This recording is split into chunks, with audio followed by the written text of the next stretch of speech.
found these cool stackable little boxes at Walmart. And the thing I liked about these is that they stack together and they lock together. So you could stack 3 of them together and lock them together, which I think is pretty cool. They're a little different than some of the other little boxes I've shared.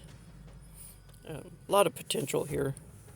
Storage of gear and maybe some setups.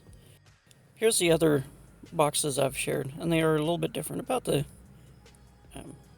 same size. Just these are a little squattier. These don't lock together. Well, the fact that these lock together, I really like that. I think that's going to come in handy, and I have an idea for it. But let me know what you think. You like these little boxes? I think they're very useful. I have a project planned to make these some sort of field laboratory or something.